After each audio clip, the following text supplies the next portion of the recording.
de ir memorizando ese primer viaje de Pablo, ese recorrido que él estuvo haciendo, porque eso nos va a ayudar a ir ubicándonos dentro de los contextos, dentro de lo que se escribe en el libro de los Hechos y saber nosotros dónde se escribió, dónde estaba Pablo, dónde estaba Pedro, dónde estuvo Bernabé, para que así tengamos no solamente el conocimiento doctrinal, sino también histórico. ¿Y por qué es importante esto, hermanos? Porque cuando nosotros a veces tratamos de argumentar acerca de las verdades bíblicas, nos limitamos a la Biblia. Resulta que la Biblia es un libro histórico. Y es histórico porque historiadores comentaron acerca de personajes bíblicos, de ciudades que menciona la Biblia, de lugares que menciona la Biblia, de circunstancias que menciona la Biblia. Así que la historia corrobora de que lo que nosotros creemos y lo que nosotros profesamos es una verdad, que el mundo no la puede tomar como una verdad espiritual para vivir, pero nosotros como hijos de Dios sí lo hacemos de esa manera. Así que, si usted recuerda, hermanos, Pablo comienza el primer viaje misionero, ¿en qué lugar? Antioquía de Pisidia. Luego de Antioquía de Pisidia, él desciende a Seleucia. De Seleucia viaja a la isla de Chipre y dentro de la isla de Chipre hay varias ciudades. Una de esas ciudades a las que él llega es Panfilia, a Salamina, perdón. De Salamina él llega a Pafos. De Pafos él sube a Atalia, que es el puerto. Y de Atalia sube a Perge, que es donde él llega ya. Y de allí lo encontramos en Antioquía de Siria. De Antioquía de Siria nosotros vimos todo lo que ocurrió allí y luego nuestro hermano Juan Carlos el día domingo pasado nos mostraba cómo Pablo llegó a Iconio, luego a Derbe, luego a Listra. ¿En Listra qué le pasó a Pablo? Lo apedrearon. Entonces, ¿qué hizo Pablo? Se devolvió. Se devuelve por Derbe, se devuelve por Iconio, Antioquía de Siria, baja y ahí sí se menciona Atalia. Y de Atalia viaja directo hasta Antioquía de Siria. Bueno, sabemos nosotros que debe llegar a Seleucia. Ahora, ahí lo dejamos a Pablo. Eso lo puede encontrar usted en Hechos capítulo 14. Ahí usted lo puede ver. Como Pablo dice, versículo 25, y habiendo predicado la palabra en Perge, descendieron a Atalia, y allí navegaron a Antioquía, desde donde habían sido encomendados a la gracia de Dios para la obra que habían cumplido. Y habiendo llegado, ¿dónde llegaron? ¿A dónde fue que llegaron? A Antioquía, porque ¿de dónde habían salido? De Antioquía de Pisidia. Y habiendo llegado y reunido a la iglesia, refirieron cuán grandes cosas había hecho Dios con ellos y cómo había abierto la puerta de la fe a los gentiles. Y se quedaron allí, ¿cuánto tiempo?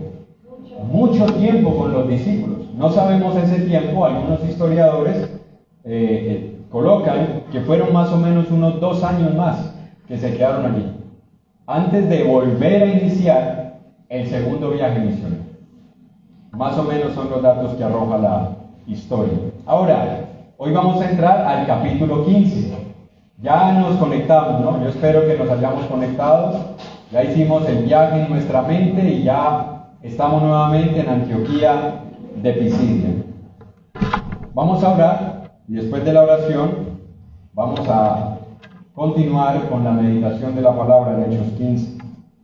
Si usted desea, hermanos, si está de pronto sintiendo que el cuerpo se está relajando demasiado al punto que lo puede llevar a caer en un éxtasis, le invito a los que deseen colocarse en pie y puedan. Yo sé que mi hermana no lo puede hacer por sus razones físicas, pero le invito a que si usted desea ponerse en pie y puede hacerlo, vamos a orar para pedirle a Dios que nos ayude en la meditación de la palabra. Oremos. Padre amado y glorioso Dios, queremos agradecerte por regalarnos este momento después de haber podido cantar, orar, cenar, participar con las ofrendas. ahora tenemos este gran privilegio de escudriñar tu palabra.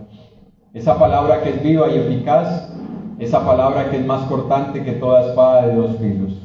Permítenos, Señor, prestarle atención como una antorcha que alumbra en un lugar oscuro. Permite hacer de ella la lámpara a nuestros pies y la lumbrera a nuestro camino. Permite hacer de ella, Señor, el alimento que nutre nuestra vida espiritual. Y permítenos desearla, Señor, como leche espiritual no adulterada, para que por ella crezcamos en la salvación que ahora hemos recibido. Ayúdanos, Señor, para que seamos bienaventurados, no solamente cuando leemos, sino cuando escuchamos tu palabra, y que eso, Señor, se convierta en un poderoso, Padre, aliciente para nuestro ser, de querer cada día más acercarnos a tu palabra, con hambre y con sed de escuchar de ella, Señor, sabiendo que lo que tú dices allí, Padre, tiene poder para quien lo obedece, pero también tiene poder para quien lo desobedece, porque tú eres fiel a tus promesas, lo mismo que a tus advertencias. Así que te rogamos, Señor, nos des luz y nos permita la concentración y reverencia necesaria para poder escucharte y poder aprender de ti. Por medio de Jesús, en su nombre y para tu gloria te hemos orado y te damos gracias. Amén. Amén. Bien, hermanos, vamos entonces a continuar en Hechos capítulo 15, y nos vamos a encontrar, hermanos, con el concilio en Jerusalén. Esto es lo que nosotros vamos a estar viendo. Hoy no lo vamos a ver todo el concilio, hermanos, y yo espero que usted tenga paciencia y no sienta que, bueno, cada domingo debería darse un capítulo. Para mí, cada domingo debería darse un versículo, pero yo sé que no pensamos igual, ¿ya? Pero no se vaya a impacientar si no avanzamos mucho en el sentido de los versículos. Yo espero que avancemos mucho en el sentido del conocimiento, que es el propósito de estudiar la palabra. Ya nosotros no estamos aquí simplemente para leer la palabra, sino estudiar la palabra. Entonces nos vamos a encontrar con el concilio en Jerusalén, que es todo el capítulo 15, bueno, parte del capítulo 15, porque luego vamos a encontrar otras circunstancias, pero vamos a tratar de llegar hoy vamos a tratar de llegar hasta el versículo 8. Vamos a tratar de llegar hasta el versículo 8. Bien, lo primero que nos vamos a encontrar, versículo 1 dice: entonces algunos que venían de Judea enseñaban a los hermanos: si no os circuncidáis conforme al rito de Moisés, no podéis ser salvos. Noten lo primero, hermanos, dice: entonces algunos que venían de Judea. ¿A dónde venían? A ver si estamos conectados. ¿Estamos aquí o no? Bien, a Antioquía. Porque el escritor ha dejado a los personajes en Antioquía. Entonces lo primero que nos vamos a encontrar es los judaizantes en la iglesia de Antioquía. Y dice que venían de la región de Judea. Y la región de Judea, dentro de esa región se encuentra Jerusalén. Entonces nos encontramos nosotros con que estaban llegando a la iglesia de Antioquía hermanos, si les podemos llamar hermanos, que venían de la iglesia en Jerusalén. Ellos llegaron a Antioquía para observar cómo era que estaba viviendo la iglesia gentil, porque Antioquía de Pisidia, aunque habían judíos, su gran mayoría eran gentiles. Ahora, es posible que esa llegada de estos personajes, de estos hermanos a la iglesia de Antioquía de Siria, eran hermanos que habían llegado después de que Pedro hubiese estado allí. ¿Ya? Es posible que eso hubiera pasado. ¿Por qué? Porque hay un dato bíblico en Gálatas, y cuando usted lee Gálatas, usted entiende lo que pasa aquí. Si usted lee la carta a los Gálatas o la ha leído, ¿quiénes han leído la carta a los Gálatas? Levante la mano. Los demás, ¿por qué no la han leído? ¿No han llegado todavía allá? Bueno, yo espero que vayan ahí paso a paso, pero cuando usted lee la carta a los Gálatas, usted entiende cuál era la problemática acerca de los judaizantes. Entonces, en la carta a los Gálatas, capítulo 2, versículo 11 y versículo 12, miren una situación que ocurrió allá en Antioquía de Siria, donde estuvo también el apóstol Pedro, dice 2, 11 y 12. Ya estamos allá, dice, por tanto acordaos que en otro tiempo vosotros, los gentiles, en cuanto a la carne, erais llamados sin circuncisión por... Estoy en Efesios. Yo sí dije, ¿por qué veo tan raro esto? Pero cuando Pedro vino a Antioquía, yo dije, ¿a dónde es que aparece Pedro? Pero cuando Pedro vino a Antioquía, le resistí cara a cara, porque era de condenar. Recuerden, cuando Pedro vino a Antioquía, ¿cuál Antioquía? De Siria. No nos confundamos, Antioquía de Siria, Antioquía de Pisidia. ¿Ya? Antioquía de Pisidia está en la región de Galacia. Antioquía de Siria está en la otra región, parte de arriba de la región de Judea. Dice, cuando Pedro vino a Antioquía le resistí cara a cara porque era de condenar, pues antes que viniesen algunos de parte de Jacobo, comía con los gentiles, pero después que vinieron se retraía y se apartaba porque tenía miedo de los de la circuncisión.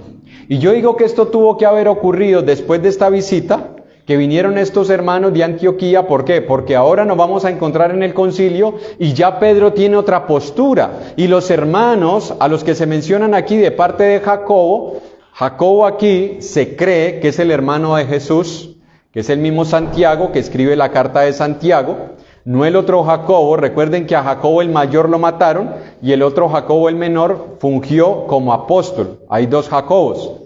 Jacobo el mayor no porque tuviera más rango, sino por edad, ¿ya? Y Jacobo el menor. A Jacobo el mayor lo mató ¿quién? Herodes, ¿ya? Él fue el que mató a Jacobo. Entonces se cree que este Jacobo es Santiago, el hermano del Señor que ya creyó en Jesucristo, se ha convertido y ahora está fungiendo como anciano de la iglesia. Entonces ahí ya vamos dándonos cuenta qué era lo que pasaba. Entonces esta situación de que llegaron algunos que venían de allá de Jerusalén y comenzaron a ver cómo era que estaban viviendo los gentiles en la iglesia de Antioquía de Siria. Vamos nosotros ubicando entonces las fechas y vamos ubicando entonces nosotros que esta situación, la visita de Pedro ocurre antes del concilio y la visita de estos hermanos ocurre después de la visita de Pedro. ¿Ya? Porque Pablo tuvo que confrontar a Pedro cara a cara, dice, le resistí cara a cara, porque era de condenar. Ahora, no era que se iba a condenar Pedro, ¿no? Era de condenar, era de reprochar. Era de reprocharle a Pedro, por lo que Pablo menciona allí, porque estaba incluso arrastrando a Bernabé a ser hipócrita. Y ya vamos a ver nosotros más adelante a qué se refiere con la hipocresía. Ahora, dice que estos judíos enseñaban a los hermanos, escuche, enseñaban, y lo más posible es,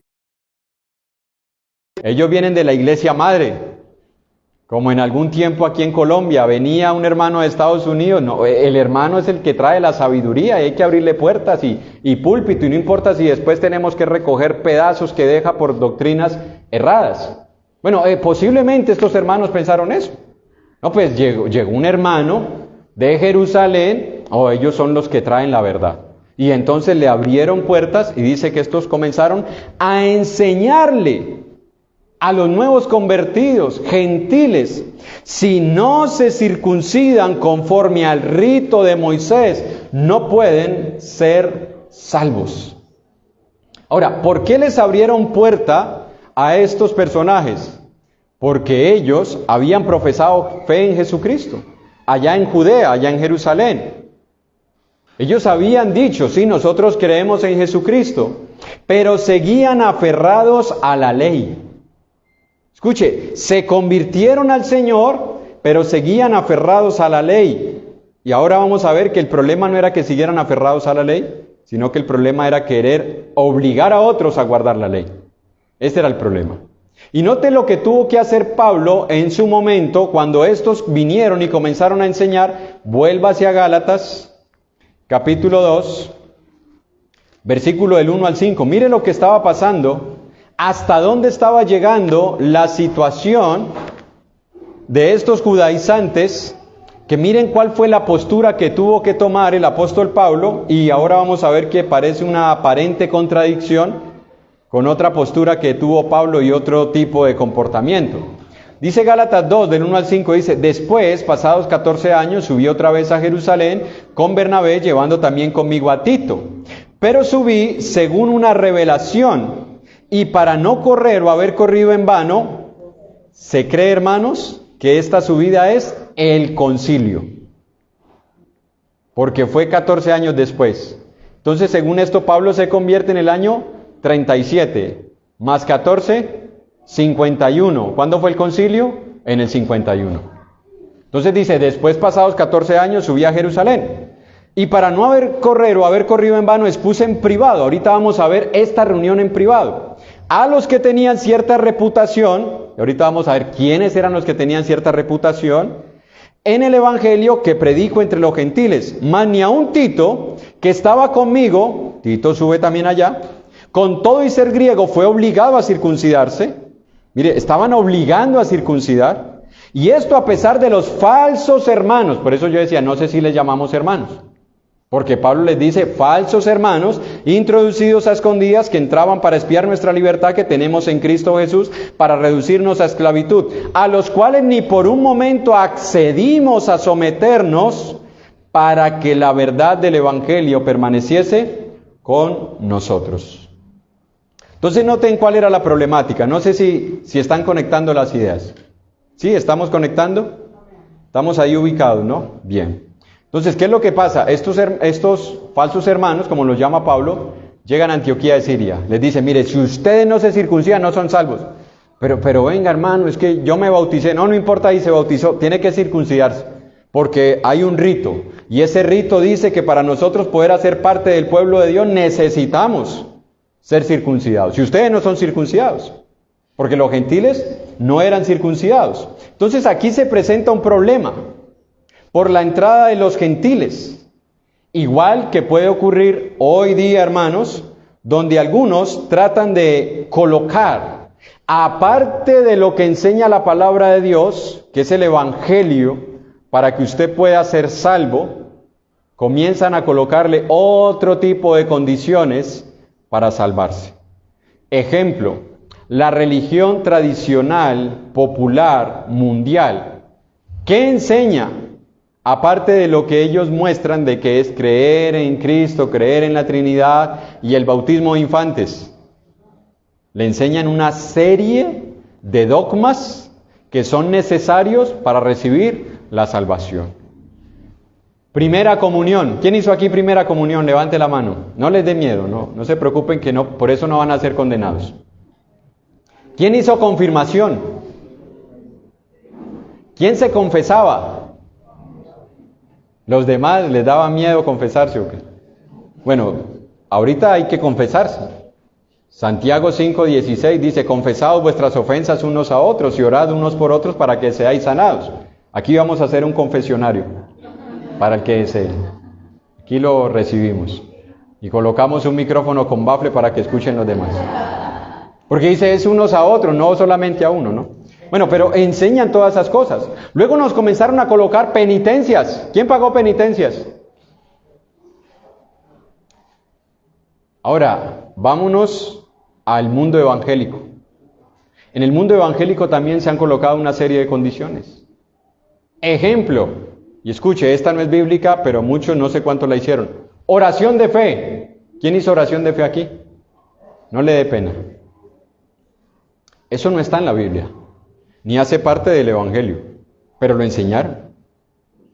¿Ya? Incluso el bautismo termina siendo inferior a la oración de fe. Porque para muchos la oración de fe es lo que salva y el bautismo es simplemente un paso de obediencia. Lo que no enseña la palabra de Dios.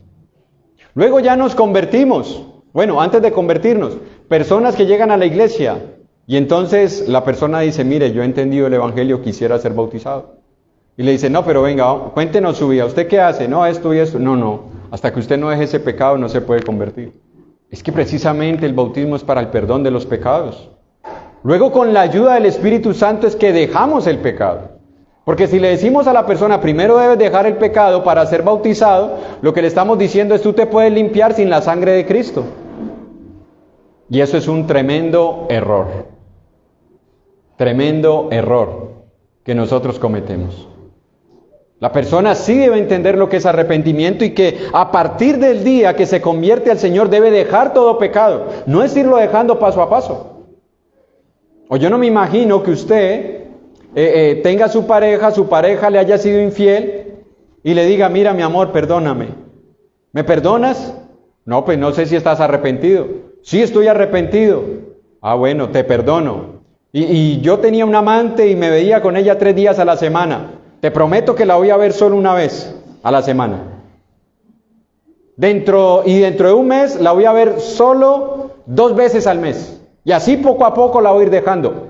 Hermanos, cuando usted y yo predicamos esa clase de evangelio, ¿sabe qué estamos haciendo? Enseñándole a la persona que comience a edificar su vida sobre la arena. Por eso es que muchos se vuelven al mundo. Porque no entienden qué es arrepentimiento. No entienden porque usted y yo no se lo enseñamos. Por eso no lo entienden. Porque dijo el eunuco, ¿y cómo podré entender si alguien no me enseña? Y los que enseñamos mal y predicamos mal. Y por eso la persona se convierte y sigue en el mundo y decimos, no, es que le falta crecer. No ha entendido qué es arrepentirse. No ha entendido qué es arrepentirse. No ha entendido qué es entregar su vida a Cristo. Estos falsos hermanos estaban enseñando que aparte de haber sido bautizados para el perdón de sus pecados, ahora ellos debían recibir la circuncisión. Ahora, esto, hermanos, ocurre y pasa algo. Si usted se devuelve a Hechos, capítulo 15, vuelva hacia Hechos, capítulo 15. Ellos dicen, si no se circuncidan conforme al rito de Moisés, no pueden ser salvos. Ahora, no era solamente la circuncisión, porque la circuncisión lo que les estaba haciendo era judaizarlos. Ahora, ¿qué era convertirse en un judío? ¿Usted sabe qué tenía que hacer una persona para convertirse en un judío? ¿Alguien lo sabe? Levanten la mano los que saben qué significa o cómo se convierte una persona al judaísmo. Levanten la mano los que saben. Bueno, por los que no saben, voy a tratar de explicarlo. Son 5 pasos. Escuche, 5 pasos que tiene que seguir el candidato para convertirse al judaísmo. Primero, una entrevista personal al candidato. Es decir, la persona manifestaba, si fuera un judío, aquí va a encontrar usted los pasos. Fuera un griego, fuera un romano, para ellos era igual, griegos todos caían dentro de eso porque hablaban el idioma griego. Entonces, primero tenía que hacerse una entrevista personal al candidato donde se observaba su proceder por 1 año. Escuche, 1 año, eso para el judaísmo. Tenga presente esa fecha de 1 año. Ya va a ver por qué. Durante ese año él debía estudiar la ley, la Torá. Debía estudiar algunos profetas que tenían que ver con lo que ya ellos tenían en los libros. Tenían que recibir instrucciones de las tradiciones judaicas, las fiestas, las festividades, las genealogías judías. Ellos tenían que saberse todas las genealogías judías desde Adán. Si a nosotros hoy nos preguntaran cuál es nuestra genealogía, yo estoy seguro que la mayoría de nosotros llegamos hasta nuestro bisabuelo. De ahí para allá, ni sabemos de dónde venimos. Y algunos que nos creemos europeos dicen, no, yo tengo que ser español o... No, todos nosotros somos mezcla, hermanos. Aquí no hay ninguno de sangre europea pura, aquí todos somos mezclas, unos más mezclados que otros. Bueno, tenía que saberse todas las genealogías judías. Los candidatos durante todo ese año debían participar de la vida comunitaria, es decir, ellos tenían que involucrarse en todas esas fiestas, en esas reuniones sociales que tenían los judíos, para poner en práctica el aprendizaje y así vivenciar las festividades, porque una vez se convertían, ellos ya debían saber cómo debían comportarse dentro de todas las festividades. Ese era el discipulado para estas personas, 1 año antes de recibirlo como un judío. Segundo, tenían que hacer una inmersión en el mikveit o mikvaot, esto es el bautismo que lo realizaba la misma persona. Coloque los bautisterios por ahí, la otra día. Ahorita volvemos a esta. Estos son bautisterios del primer siglo 2 siglos antes de Cristo, en el primer siglo y 2 siglos después de Cristo hay bautisterios en toda Judea. Estos son los bautisterios de la época. ¿Ya? La mayoría tienen forma de ¿qué? De cruz. Esto había en Jerusalén. Afuera del templo judío habían 10 bautisterios. Por eso uno dice, ¿y a dónde bautizaron a 3,000? Es que habían 10 bautisterios fuera de Jerusalén, todos hechos en piedra. Y estos se llamaban los mikveh o mikvaot, bautismos, donde no tenía que venir alguien a bautizarte. Esto es dentro de la religión judía. La misma persona se sumergía y salía. Entraba por un lado y salía por el otro, bautizado. Eso lo tenían que hacer los judíos. Vuelva, por favor, máster. Esto es simplemente para que cuando usted vaya a Jerusalén, recuerde, me tiene que llevar, nos tomamos una foto allá, ¿no? Tercero, cambio de nombre a uno hebreo. Es decir, yo recuerdo que yo visitaba a un señor que era judío y me dice, ¿cómo es tu nombre? Yo le digo, Albert. No, tienes que llamarte Ben Albert, hijo Albert. O sea, como tratando de cambiarme el nombre allí porque tenía que ser judío yo también. Pues él era judío, pero mentía, fumaba, grosero y de todo. Yo no le creía mucho en su judaísmo. Pero tenía que cambiarse el nombre y debía ser un cambio de genealogía.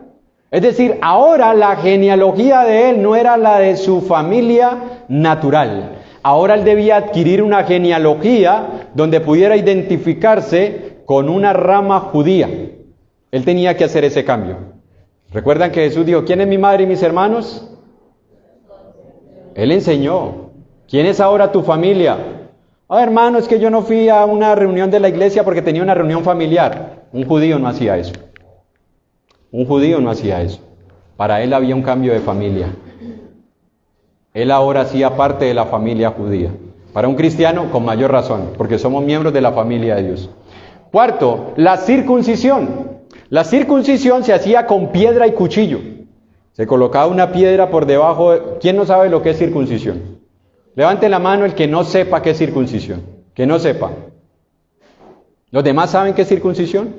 Bueno, solamente 2 niños. Los padres les explican qué es circuncisión. Porque solamente son 2 niños. Pensé que eran adultos. ¿Los adultos todos saben? No digan mentiras por pena. No se vuelva un mentiroso por vergüenza. Si no sabe, levante la mano y por usted yo lo explico. ¿Todos lo saben? Bien. La circuncisión se hacía con piedra y cuchillo. ¿Ya? Ahora, esta circuncisión se hacía cuando la persona era mayor, porque es un prosélito. Y la circuncisión no solamente consistía en cortar el prepucio, que era un símbolo de la pecaminosidad, sino que debía salir sangre, una gota de sangre. ¿Para qué? Para que quedara sellado el pacto ante Dios. Porque si había alguien que ya había sido circuncidado sin ser judío, no decía, no, pero, usted ya está circuncidado, no necesita. No, a ese que ya estaba circuncidado le debían cortar hasta que cayera una gota de sangre, para que quedara sellado el pacto. Porque los pactos con Dios siempre se hacen con sangre. Cristo hizo un pacto con nosotros derramando su propia sangre. Bien. Después de esto se presentaba ante el sacerdote de la sinagoga, el sacerdote principal de la sinagoga, y se evaluaba para ver si realmente era convertido. Así se le daba entrada al judaísmo y se le permitía participar de los servicios de la sinagoga, pero como prosélito, jamás como un judío de linaje puro. Es decir, un prosélito no llegaba a ser sacerdote. No llegaba a ser un rabí, raboní, o raboy, y eso lo explicaré después. 3 clases de maestros que había dentro de las sinagogas. Uno que enseñaba, uno que estaba en un grado superior y el que le enseñaba a todos. 3 grados de maestros dentro de las sinagogas. Pero eso lo vamos a enseñar después. Él nunca hubiera podido llegar a ese lugar, porque era un prosélito, no era de linaje puro. Participaba, pero no podía llegar a esas instancias. Bien, miren todo lo que involucraba ser judío. Ahora, ¿todo esto para qué? Ahorita vamos a ver por qué. Porque algunos se hacían judíos, por un beneficio, por un interés, ya fuera económico o ya fuera sentimental. Es decir, un prosélito decía, pues que yo que los judíos se ayudan y esa gente progresa rapidísimo porque los judíos hacen eso.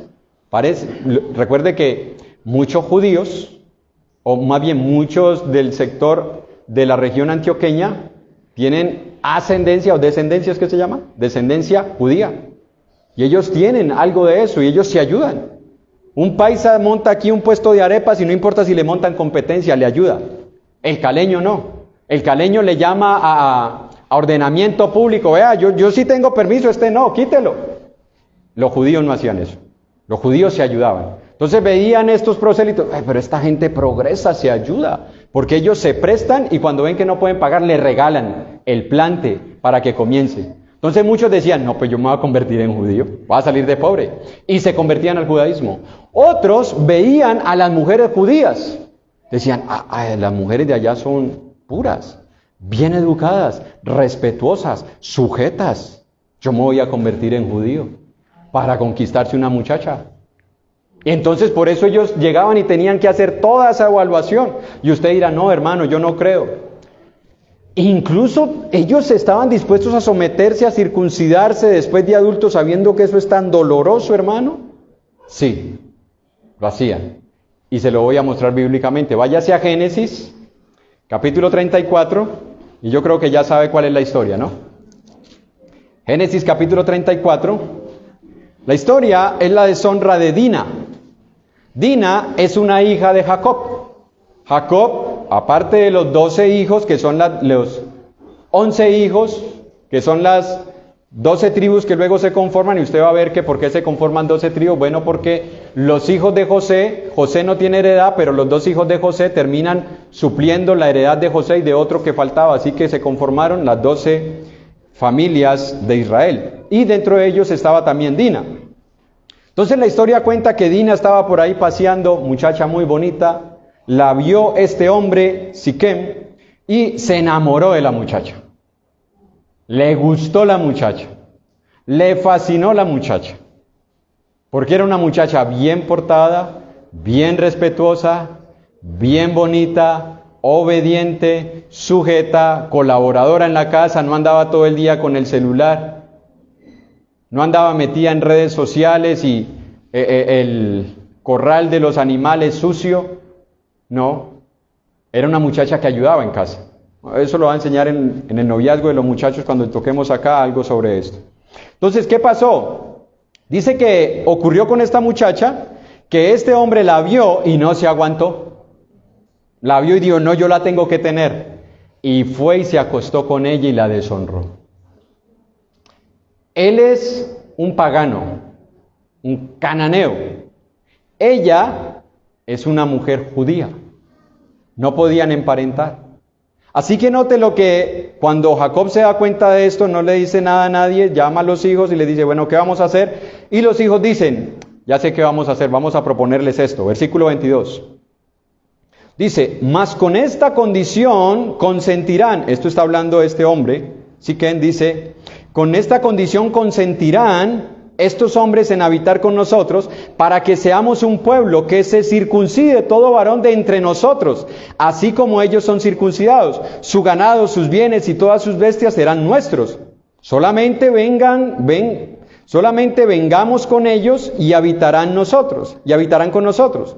Y obedecieron a Hamor y a Siquem su hijo, todos los que salían por la puerta de la ciudad, y circuncidaron a todo varón a cuantos salían por la puerta de la ciudad. Pero sucedió que al tercer día, cuando sentían ellos mayor dolor, 2 de los hijos de Jacob, Simeón y Leví, hermanos de Dina, tomaron cada uno su espada y vinieron contra la ciudad que estaba desprevenida y mataron a todo varón.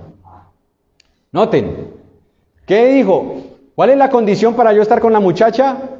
¿Cuál era? Yo me circuncido. ¿A quién llegaba a la iglesia? Y las hermanas, no, es que yugo desigual no se puede. No, yo me convierto. Voy a ir contigo a la iglesia. Yo te acompaño. Oh, pero no es solamente que asistas, tienes que bautizarte. Yo me bautizo. Hermano, no estoy diciendo mentiras. Aquí hay hermanos que conocen esas historias.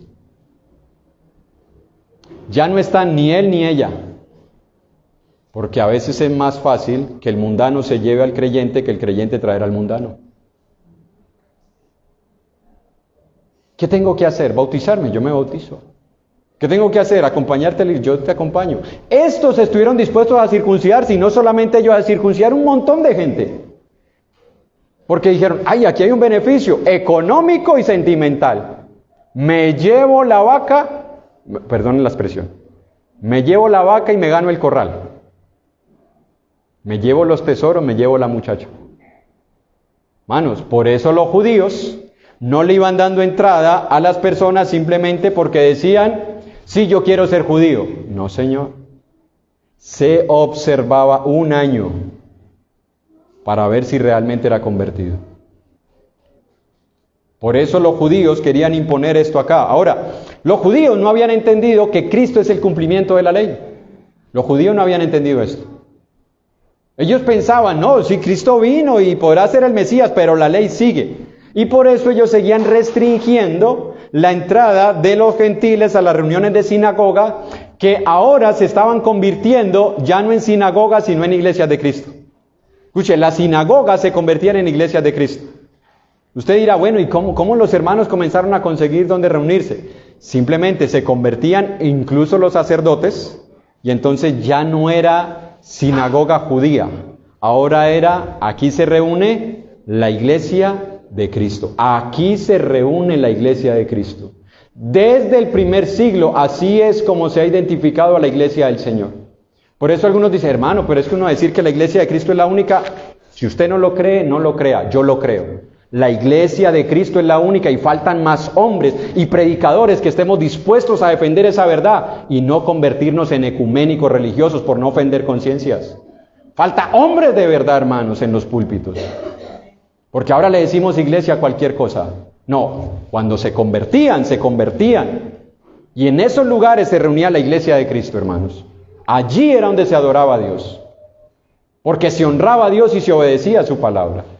Entonces estos judíos no permitían que los gentiles entraran, que participaran, porque no eran candidatos al judaísmo. Simplemente decían, no, pero pues a nosotros nos predicaron que ya Cristo abolió la ley y yo por eso vengo. Decían, no, ustedes tienen que seguir guardando la ley. Ahora, Pablo, sabiendo de esta situación, tuvo que hacer algo que nosotros nos vamos a encontrar en Hechos 16, versículo del 1 al 3. Yo no me voy a meter hoy allá, pero de memoria usted recordará que dice que Pablo le dijo a Bernabé, volvamos a visitar a los hermanos entre quienes hemos predicado el evangelio, y llegaron a Derbe y a Listra, y allí encontraron a cierto discípulo llamado Timoteo, del cual daban buen testimonio los hermanos. ¿Qué hizo Pablo?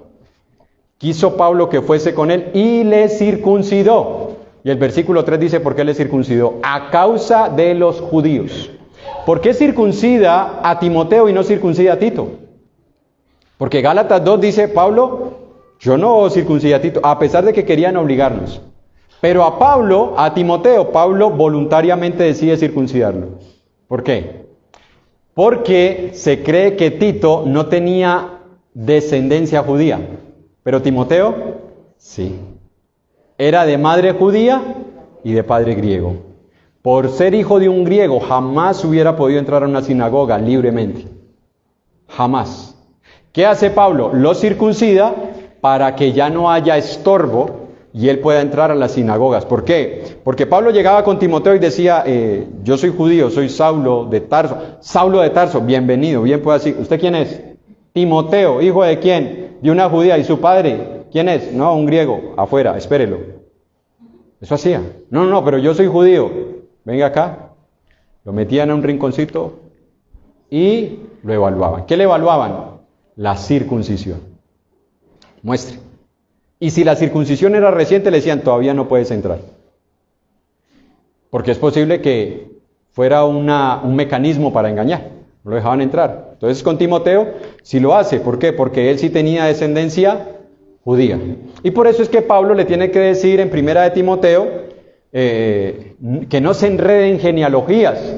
¿Por qué? Porque cuando no querían aceptar la enseñanza de Timoteo, entonces se le metían por la genealogía.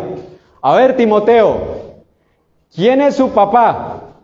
Mi papá viene de... No, mi papá es griego. Ni judío eres. No eres parte del pueblo de Dios.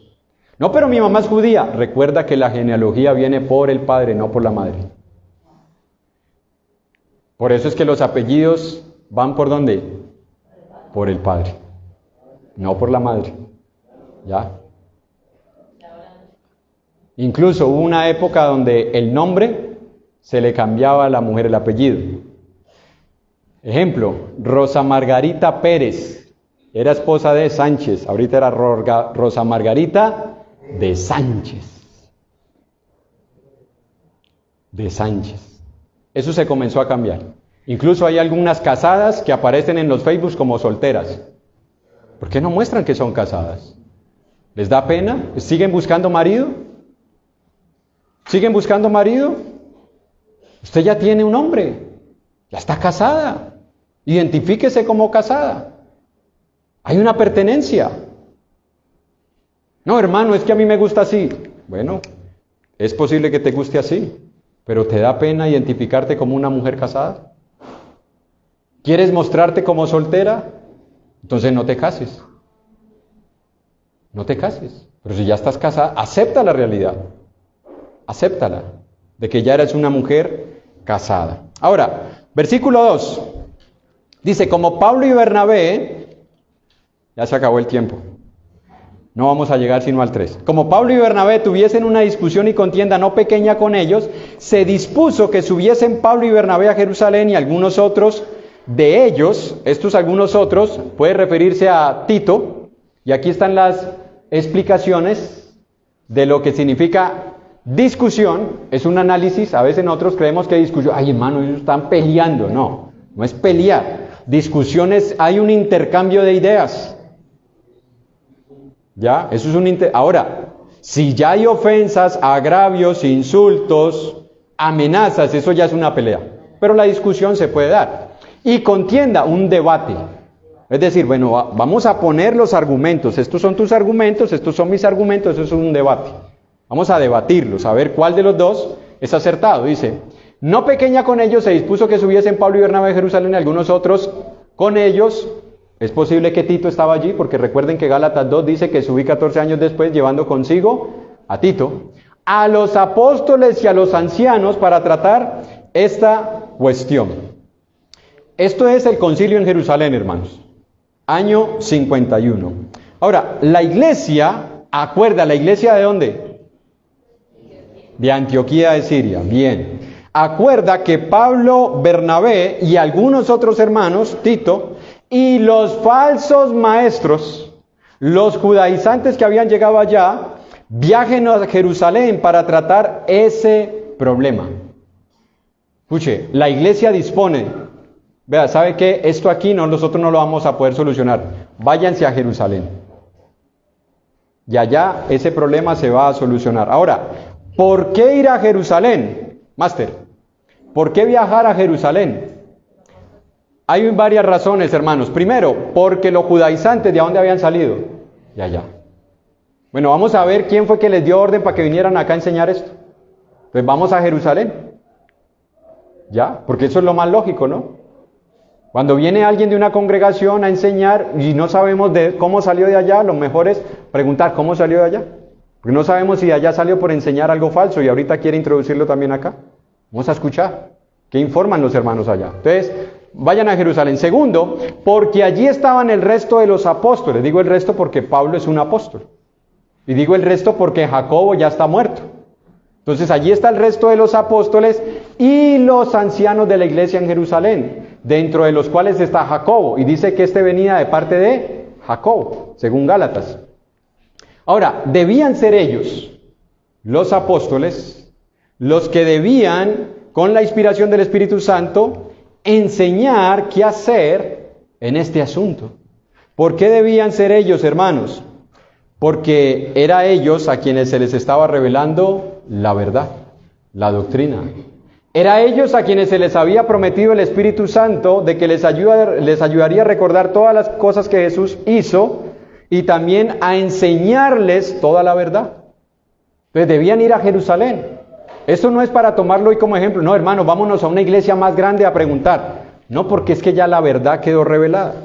Y yo no estoy desechando el consejo de otros hermanos fieles que sean instruidos en la palabra y que nos ayuden. Pero no podemos tomar este modelo como ley.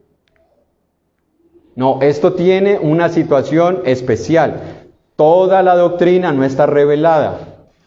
Están recibiendo enseñanza oral. Las cartas apenas están empezando a enviarse. Y la carta que recibía una congregación no la tenía otra.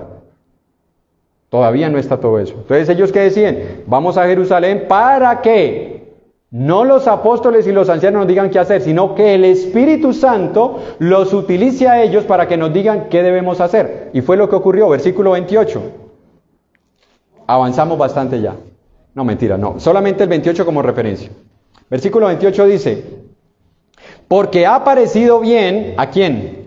Al Espíritu Santo y a nosotros, no imponernos ninguna carga más que estas cosas necesarias. Cuando lleguemos allá vamos a ver cuáles son estas cosas, que son las leyes noálgicas, o las leyes noálicas, las leyes que Dios le dio a Noé antes que entrara la ley judía. Por eso sí podían enseñarle estas cosas, porque esto no hacía parte de la ley judía, sino de las leyes universales que Dios puso cuando hizo el nuevo pacto con Noé y su familia. Pero eso cuando lleguemos allá, creo que el hermano Juan Carlos tocará esta parte. Entonces, por eso tenían que ir a Jerusalén. ¿Ya? ¿Está claro hasta ahí, hermanos? Porque están los apóstoles, a ellos se les está revelando la verdad, los judaizantes habían salido de allá, se decía que era de los de parte de Jacobo, y los de parte de Jacobo era un anciano de la iglesia. Entonces, allá estaba todo el meollo del asunto, allá tenía que solucionarse y el Espíritu Santo obró. Ahora, versículo 3. Ellos pues, habiendo sido encaminados por la iglesia, ¿cuál iglesia? Antioquía de Siria, muy bien. Pasaron por Fenicia y Samaria. ¿Dónde están Fenicia y Samaria? Cerca de Judea. ¿Ya? Ellos comienzan a descender de Antioquía de Siria, comienzan a descender hacia Jerusalén. Entonces, de Siria, Pisidia es la otra. ¿Ya? Sí. No, pero ellos vienen de Antioquía de Siria. Comienzan a descender hacia Jerusalén.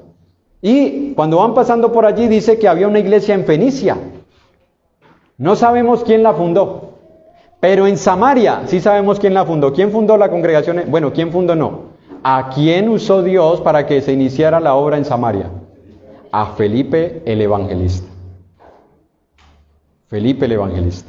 Y luego llegaron los apóstoles, impusieron manos, hubo transmisión de dones y comenzó una iglesia del Señor. Dice que comenzaron a darles el informe. Ellos comienzan a bajar y comienzan a contarle a estas iglesias, en su mayoría judías, porque los samaritanos tenían descendencia judía y los fenicios, parte de ellos también, era una parte del pueblo judío que había colonizado Fenicia. ¿Ya? Y dice que comenzaron a contarles la conversión de los gentiles. Y noten, lo que para muchos judíos que subieron de Jerusalén no era motivo de gozo, para estas congregaciones sí era motivo de gozo. Que se hubiesen convertido gentiles, dice, porque había mucho gozo entre los hermanos.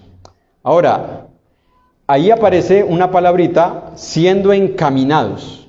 ¿Qué significa ser encaminado? No es que los endereza, vea, este es el camino por aquí. No. La frase siendo encaminados tiene una connotación y es, les dieron los viáticos para que fueran. No le dijeron, no hermano, hay que hacer una labor en tal ciudad. Hermano, ¿usted por qué no va?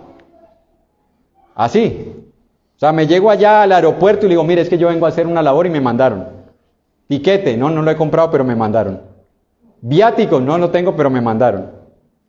Siendo encaminado es que les dieron lo necesario para que hicieran la obra. A veces nosotros queremos que los hermanos hagan la obra y no les damos lo que necesitan. Pero los hermanos no trabajan en la obra. No hacen nada en la obra, pero les estamos dando lo que necesitan. Les estamos encaminando a esa labor. Porque la iglesia en el primer siglo lo hacía. Ahora, Antioquía tenía el poder económico para hacerlo. Antioquía era la madre misionera, patrocinadora de la época, como lo fue durante muchos años, ¿quién? Los Estados Unidos. Los Estados Unidos patrocinaban, incluso siguen patrocinando, muchas obras misioneras hoy en día. Pero qué bueno cuando es la misma iglesia la que se encarga de hacer esta labor. Vemos la necesidad, vamos, encaminémoslos. Y no es simplemente, hermano, ¿cuánto vale el bus? 50. 50 de día, 50 de tenga, 100,000. Vaya. ¿Y la comida? Y movilizarse. ¿Y si hay un percance? ¿Y si tiene familia? Oramos por ellos, hermano. Siendo encaminados, les dieron lo que necesitaban para hacer esa obra. Versículo 4.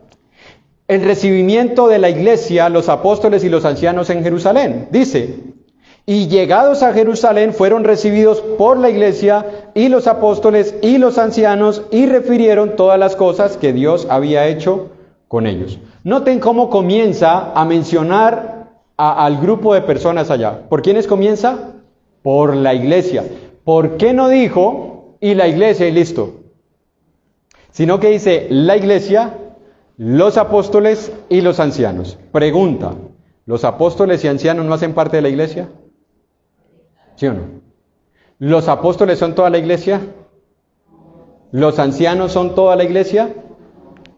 ¿Qué nos enseña esto, hermanos? Que por encima de los ministerios está la iglesia. Escuche, por encima de los ministerios está la iglesia. Así que si bien la iglesia pasa por deficiencias en ausencia de ancianos, no por eso deja de ser iglesia del Señor. No, hermanos, porque ahí está enseñanza. Una iglesia sin ancianos, no, eso no es iglesia. No, hermanos, la iglesia es iglesia en ausencia de ancianos, de evangelistas, de maestros, porque ellos son ministros de la iglesia. Un anciano y los ancianos, no son ancianos si no hay iglesia. Pero la iglesia es iglesia si no hay ancianos. ¿Creta tenía ancianos? ¿Eran iglesias? Eran iglesias. Si bien, yo no estoy alentando, no hermano, entonces pasémonos 30 años más así. No. Simplemente que tengamos claridad, hermanos. Hay una deficiencia muy grande en las iglesias cuando no están los ministerios. Pero las deficiencias no se acaban con el nombramiento de ministerios. No se acaban. Y la iglesia seguirá siendo iglesia, hermanos, aunque no hayan ministros nombrados, porque en la práctica los hay. ¿Sí o no? ¿Aquí los hay o no los hay? Y no lo digo por mí, lo digo porque hay hermanos que hacen la labor de ministros sin ser formalmente u oficialmente nombrados o establecidos. Pero sigue siendo la iglesia del Señor, hermanos, porque los ministerios están para el servicio de la iglesia y no al revés. No la iglesia para el servicio de los ministros. Por eso toda decisión que se tome debe ser conforme a la voluntad de Dios y para el beneficio general de la iglesia. Escuche, los apóstoles y los ancianos no iban a tomar una decisión pensando en ellos. Iban a tomar la decisión pensando en toda la iglesia. Porque para eso están ellos. Para buscar el bien común y no el bien particular de un grupo simplemente. Ahora, dice que Pablo relata, dice que cuando él descendió, Pablo comenzó a contarles la conversión de los gentiles, y versículo 4 dice, fueron recibidos por la iglesia y los apóstoles y los ancianos y refirieron todas las cosas que ellos habían hecho. Amén. Y les contaron todas las cosas que Pablo y Bernabé habían hecho. ¿Eso dice? No. Todas las cosas que Dios había hecho con ellos. Hermanos, esto nos enseña nuevamente a nosotros algo. Es Dios quien nos usa. Cualquier cosa que hagamos en la iglesia es Dios a través de nosotros haciendo la obra. No somos nosotros a través de Dios. Es Dios utilizando a personas para hacer una obra. Y yo quisiera hacerte una pregunta, hermano y hermana. ¿Tú quisieras ser usado por Dios? ¿Tú estás dispuesto a disponer tiempo para ser usado por Dios? Energías, porque se desgasta haciendo la obra de Dios. Dinero. Planes personales. ¿Estás dispuesto? ¿Dispuesta? Tú podrás en unos años contarle a tus hijos o a tus nietos Mira lo que Dios hizo usándome a mí. O le podrás decir, no, en la iglesia que yo iba, los hermanos trabajaban mucho. ¿Tú podrías incluirte allí dentro de ellos? ¿Quisieras estar ahí incluido? Porque es lo que dice Pablo. Fue contándoles todas las cosas que Dios había hecho con ellos. Pablo no relata lo que ellos hicieron, Pablo relata lo que Dios hizo. Hermanos, en la iglesia no es lo que tú y yo hacemos, es lo que Dios hace. Tú y yo somos simplemente instrumentos, utensilios, unos de honra y otros de deshonra. Unos hacen usos viles y otros usos honrosos. Pero es Dios utilizando al hombre. Ahora, versículo 5, dice, pero algunos de la secta de los fariseos, creyentes, escuche, porque ellos, ¿dónde fue que se reunieron? ¿Con quiénes se reunieron? Con la iglesia. Entonces ahí están la secta de los fariseos, creyentes, pero seguían aferrados a esa rama divisional del judaísmo, que habían creído, se levantaron diciendo, es necesario circuncidarlos y mandarles que guarden la ley de Moisés.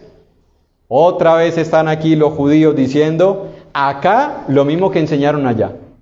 Acá Pablo comenta, mire, los gentiles se convirtieron y les predicamos el evangelio, se bautizaron, son nuestros hermanos, oremos por esa iglesia. Y los judíos, un momentico, espere.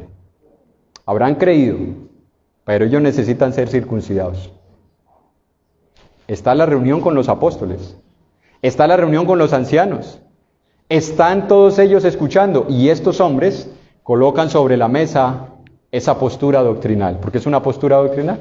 No era simplemente un pensamiento relativo, era una postura doctrinal y la colocan sobre la mesa. Ahora, ellos eran celosos de guardar la ley. ¿Por qué eran celosos de guardar la ley? Porque para ellos no era posible ser salvos dejando la ley a un lado, ya que en sus mentes tenían frases que Dios les había dicho en cuanto a las leyes, y era una frase, hermanos, que durante mucho tiempo se debatió en la iglesia del Señor sobre otros asuntos. La frase, esto os será estatuto perpetuo. Entonces un judío decía, si es perpetuo quiere decir siempre. Y si es siempre quiere decir que no caduca. Entonces si un gentil se quiere convertir y es estatuto perpetuo, esto que Dios nos mandó, tienen que ser circuncidados. Lo que ellos no habían entendido es Hebreos capítulo 8, que también es otro libro muy bueno para entender toda esta problemática, una carta. Voy a dejarlo por hoy allí. Vamos a leer Hebreos 8 y Hebreos 9 para respetar un poco el tiempo y así no avanzar tanto a la ligera, sino ir más despacio. Hebreos 8, versículo 10 al 13 dice, por lo cual, este es el pacto que haré con la casa de Israel después de aquellos días, dice el Señor. Noten, el escritor a los hebreos está trayendo eso que Dios le prometió al pueblo de Israel y lo está aplicando ahora a la iglesia. ¿Por qué? Porque Pablo dice que ahora nosotros somos la verdadera circuncisión. ¿Qué se necesitaba para ser parte del pueblo de Israel? La circuncisión. Pablo dice, nosotros somos la nueva circuncisión.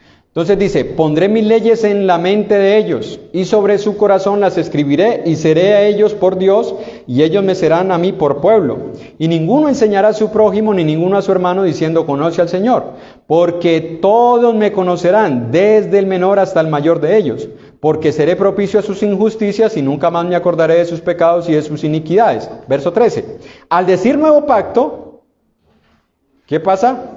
Ha dado por viejo al primero. ¿Cuál fue el primero? La ley mosaica, el pacto judío. Al decir nuevo, ha dado por viejo el primero. Y lo que se da por viejo y se envejece está próximo a desaparecer. ¿Por qué él no dice ya desapareció? ¿Por qué dice está próximo? Porque todavía está el templo. Y para un judío, si hay templo, hay pacto, hay sacrificio. Y si hay sacrificio, tenemos que seguir adorando a Dios a través de los ritos. Por eso dice, y lo que se da por viejo está próximo a desaparecer. ¿Cuándo desaparece? ¿Cuándo desaparece? Cuando es destruido el templo. ¿En qué año? Año 70 aproximadamente. ¿Por quién? Por Tito. Hijo, se cree, del emperador Vespasiano. que mandó a destruir Jerusalén. En el 9, capítulo 15, dice: así que por esto es mediador de un nuevo pacto, para que interviniendo muerte para la remisión de las transgresiones que había bajo el primer pacto, los llamados reciban la promesa de la herencia eterna. Porque donde hay testamento, y esto es un acto legislativo que rige en todas las sociedades. Para que un testamento tenga valor, ¿qué tiene que haber? Usted se imagina que usted haga el testamento hoy y sus hijos mañana lo descubran y ¿cómo así, papá, que usted a mí me va a dejar apenas 10 millones y a mi hermano 20? No. No, sí, es que eso es lo que te voy a dejar. Entonces démelos ya. Por eso la parábola del hijo pródigo, cuando él le pide al padre los bienes que le corresponden, ¿sabe lo que le está diciendo al papá? Quisiera que ya estés muerto, porque cuando estés muerto me toca mi parte, así que para mí ya te moriste. Ya te moriste, por eso dame los bienes que me corresponden. No, para que el testamento tenga valor tiene que haber muerte del testador. ¿Cuándo murió Cristo? ¿Cuándo muere Cristo? ¿Cuándo comienza el Nuevo Testamento o el Nuevo Pacto? En Mateo capítulo 1, versículo 1, después de la muerte de Cristo. El judío no había entendido eso. Y hay muchos que sin ser judíos no lo hemos entendido. Que el Nuevo Testamento comienza con la muerte de Cristo, no antes, porque para que haya validez del testamento es necesario que intervenga muerte del testador. Los judíos no lo han entendido, y el problema, como decía, no era el problema que ellos guardaran la ley, el problema era que quisieran obligar a otros a guardar la ley. Ese era el problema, querer que los demás aplicaran la ley. Los creyentes que estamos bajo la gracia, hermanos, no debemos estar sujetos a las leyes mosaicas, que rigen desde Mateo 27 para atrás. Porque si no, metamos diezmo, metamos circuncisión, celebremos Pascua, Pentecostés, primicias, panes sin levadura, tabernáculos, trompetas. 7 fiestas judías que hacían parte de la ley. ¿Por qué no las celebramos? Porque creemos que Cristo es el cumplimiento de la ley. Ahora, hermano, entonces, ¿el Antiguo Testamento no sirve? Sí, hermanos, porque es palabra de Dios. Pero nada de lo que hay en el Antiguo Testamento fue añadido al Nuevo Testamento. El Nuevo Testamento es suficiente para que el creyente pueda ser salvo y adorar a Dios.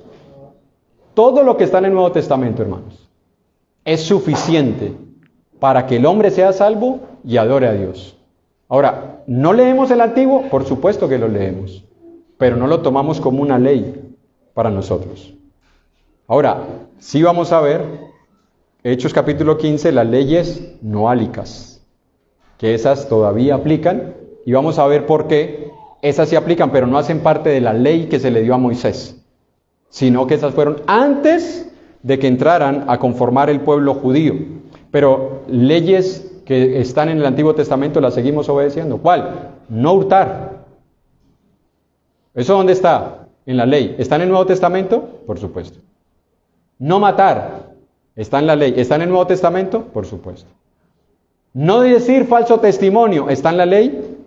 ¿Está en el Nuevo Testamento? No adulterar. ¿Está en la ley? ¿Está en el Nuevo Testamento? Honra a tu padre y a tu madre. ¿Está en el Nuevo Testamento? No tomar el nombre de Dios en vano. Que tú sí sea sí, tú no sea no. Está en el Nuevo. Eso está, hermanos. Eso está. No podemos nosotros hacer coger retazos del Antiguo y ponerlos, porque eso es lo que dijo Cristo. Eso es coger lo que decía el hermano Juan Carlos el día miércoles. Vino nuevo en odres viejos. Vestido nuevo con remiendo viejo. O vestido viejo con remiendo nuevo. Se echan a perder. Y eso el cristiano lo debe entender. Por eso, si usted hizo parte de alguna iglesia donde le enseñaron a guardar el diezmo, ellos no han entendido que el cumplimiento de la ley es Cristo. Si a usted le enseñaron que tenía que guardar el sábado, ¿quién guardó el sábado aquí? No les dé pena. ¿Nadie aquí fue adventista? Bueno, pero aquí había una hermana que guardaba el sábado. Desde el viernes a las 6 de la tarde no hacía nada, hasta que vio que la mujer del pastor sí cocinaba. Dijo, ¿cómo así? A nosotros no, pero la mujer del pastor sí. Los malos ejemplos de enseñar algo y no aplicarlo. Pero nosotros no estamos llamados, hermanos, a guardar la ley. Por eso es que Pablo tuvieron que confrontar a este grupo de personas. ¿Por qué? Porque estaban pervirtiendo el evangelio de Cristo, hermanos. No era simplemente una opinión. Estaban añadiéndole a la salvación por la fe en Jesucristo obras de la ley. Y eso, hermanos, lo dice Pablo, eso es causa de que seamos anatemas. Gálatas 6:7 en adelante. Si alguno os predica evangelio diferente, sea anatema. Como antes os hemos dicho, y lo vuelvo a repetir, si alguno enseña otra cosa diferente, sea anatema. Por eso es que Pablo tiene que ir a confrontar este asunto, porque es un problema doctrinal, donde se está poniendo en riesgo la salvación eterna de las almas. Pablo dice, eso no se puede permitir, esto hay que tratarlo. Y la iglesia vio la necesidad de que esto se tratara. Y se hizo, y se llegó a una conclusión, que es la que vamos a ver más adelante. Por hoy vamos a dejarlo allí, hermanos. ¿Hasta ahí quedó claro? ¿Seguro? ¿Confundidos? ¿Mucha información?